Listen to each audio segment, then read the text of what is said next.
اللهم صل على محمد وعلى آل محمد كما صليت على إبراهيم وعلى آل إبراهيم إنك حميد مجيد. اللهم بارك على محمد وعلى آل محمد كما باركت على إبراهيم وعلى آل إبراهيم إنك حميد مجيد. السلام علیکم ورحمۃ اللہ وبرکاتہ. دوستو، کس چیز کا جھوٹا کھانا جائز ہے، کس چیز کا جھوٹا کھانا ناجائز ہے، کس چیز کا جھوٹا ہم کھا سکتے ہیں، کس چیز کے کھانے سے کھانا جھوٹا ہو جاتا ہے، یہ سارے مسئلے میں پڑھنے جا رہا ہوں. اللہ پاک ہم سب کو صحیح علم عطا فرمائے. بسم اللہ الرحمن الرحیم. جانوروں کے جھوٹے کا بیان. مسئلہ نمبر 1.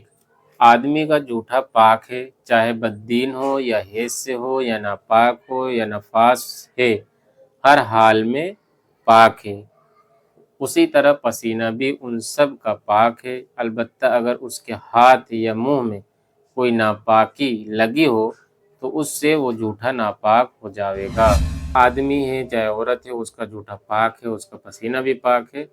اگر کوئی اس کے منہ میں ہاتھ میں کوئی ناپاک چیز لگی ہے تو بھلے انسان پاک ہو جائے، باقی جو ہے پاک ہی رہتا ہے.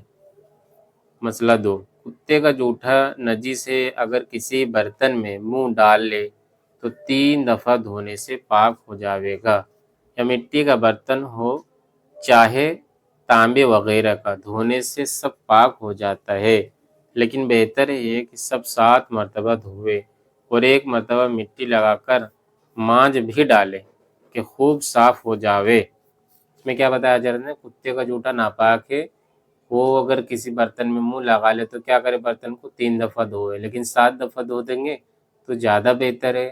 اب مٹی سے تو کوئی دھوتا نہیں، سب صابن سے دھوتے، تو 1 دفعہ صابن سے اچھی طریقے سے دھو لے تاکہ جو ہے بہتر ہو جاوے، پاک ہو جاوے اچھے سے. مسئلہ نمبر 3. سور کا جھوٹا بھی نجس ہے، اسی طرح شیر، بھیڑیا، بندر، گیدڑ وغیرہ جتنے پھاڑ چیر کر کھانے والے جانور ہیں، سب کا جھوٹا نجس ہے، ناپاک ہے. مسئلہ نمبر 4. بلی کا جھوٹا پاک تو ہے لیکن مکروہ ہے. بلی کا جھوٹا کیا ہے؟ پاک تو ہے لیکن کیا ہے؟ مکروہ ہے. اور پانی ہوتے ہوئے اس سے وضو نہ کرے، البتہ اگر کوئی اور پانی نہ ملے تو اس سے وضو کر لے. بلی نے پانی میں منہ ڈال لیا، اگر کیا کرے، دوسرا پانی ہو تو دوسرے پانی سے وضو کرے، اور دوسرا پانی نہ ہو، وہی پانی، اتنا ہی پانی تو اس سے وضو کر لے. یہ سب جو ہے وہ بلی جو پالتے نا ان لوگوں کے لیے ہے بھائی، تو ان سب باتوں کا دھیان رکھے. دودھ، سالن وغیرہ میں بلی نے منہ ڈال دیا تو اگر اللہ نے سب کچھ دے دیا ہو تو اس سے نہ کھاوے، اور اگر غریب آدمی ہو تو کھا لے، اس میں کچھ حرج نہیں اور گناہ نہیں. لیکن کیا ہے؟ مکروہ ناپسندیدہ چیزیں اگر آپ کے پاس ہے تو بھائی دوسرا ہوٹل سے منگوا کے کھا لے، دوسرا بنا کے کھا لے، نہیں ہے تو کھا لے، کوئی گناہ نہیں ہے. بلکہ ایسے شخص کے واسطے مکروہ بھی نہیں ہے، غریب کے واسطے. مسئلہ نمبر 6.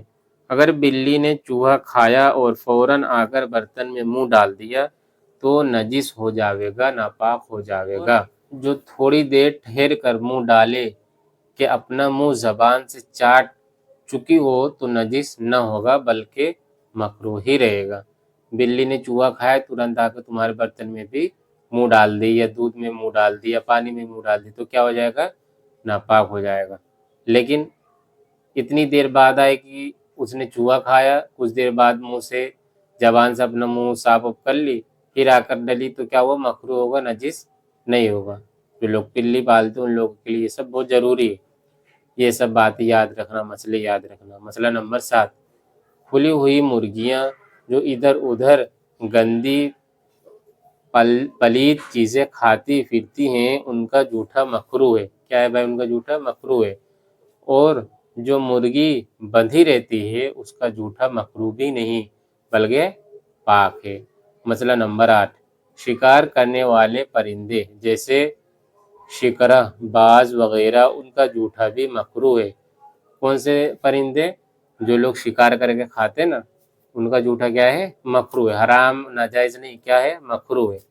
لیکن جو پالتو ہوں اور مردار نہ کھانے پاوے اور نہ اس کی چونچ میں کسی نجاست کے لگے ہونے کا شبہ ہو اس کا جھوٹا پاک ہے۔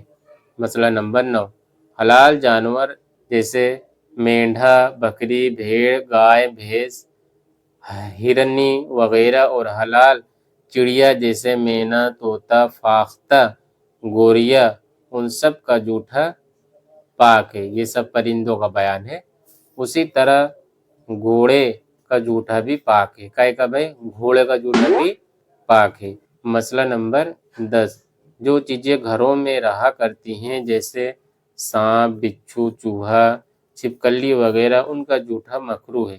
مسئلہ نمبر 11، اگر چوہا روٹی کتر کر کھا جاوے تو بہتر یہ ہے کہ اس جگہ سے ذرا سی توڑ ڈالے تب کھاوے۔ جیسے چوہے نے یہ روٹی کھا لی تو اتنی سی روٹی کو توڑ کے پھینک دے اس کے بعد جو ہے کھاوے تو بہتر ہے۔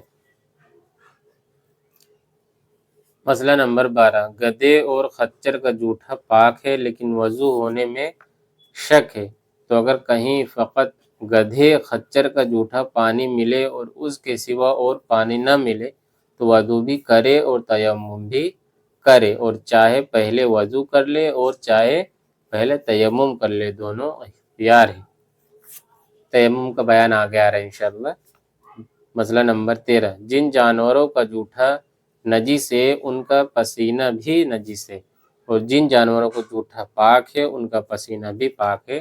یہ بات ذہن نشین رکھنے کی ضرورت ہے کہ جن جانوروں کا جھوٹا پاک ہے ان کا پسینہ بھی پاک ہے، اور جن جانوروں کا جھوٹا نجس ہے ناپاک ہے ان جانوروں کو پسینہ بھی نجس اور ناپاک ہے، اور جن کا جھوٹا مکروہ ہے ان کا پسینہ بھی مکروہ ہے، اور گدھے اور خچر کا پسینہ پاک ہے۔ کپڑے اور بدن پر لگ جاوے تو دھونا واجب نہیں لیکن دھو ڈالنا بہتر ہے۔ کس کا؟ گدھے اور خچر کا پسینہ پاک ہے، دھونا واجب نہیں ہے لیکن دھو ڈالے تو کیا ہے بھائی؟ بہتر ہے۔ مسئلہ نمبر 14، کسی نے بلی پالی اور وہ پاس آ کر بیٹھی ہے اور ہاتھ وغیرہ چاٹتی ہے تو جہاں چاٹے یا اس کا لعاب لگے یعنی تھوک اس کو دھو ڈالنا چاہیے، اگر نہ دھویا یوں ہی رہنے دیا تو مکروہ اور برا کیا، اچھی عادت نہیں ہے، مکروہ ہے بھائی۔ مسئلہ نمبر 15، غیر مرد کا جھوٹا کھانا اور پانی عورت کے لیے مکروہ ہے جبکہ وہ جانتی ہو کہ یہ اس کا جھوٹا ہے، اور اگر معلوم نہ ہو تو مکروہ نہیں ہے۔ یہ سب مسئلے تھے جھوٹے اور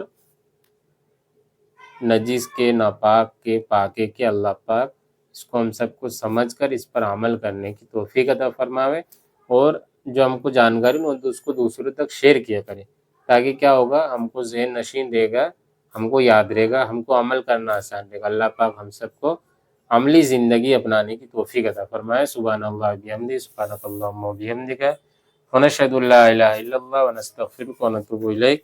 سبحان ربک رب العزت عما یصفون وسلام علی المرسلین والحمد للہ رب العالمین۔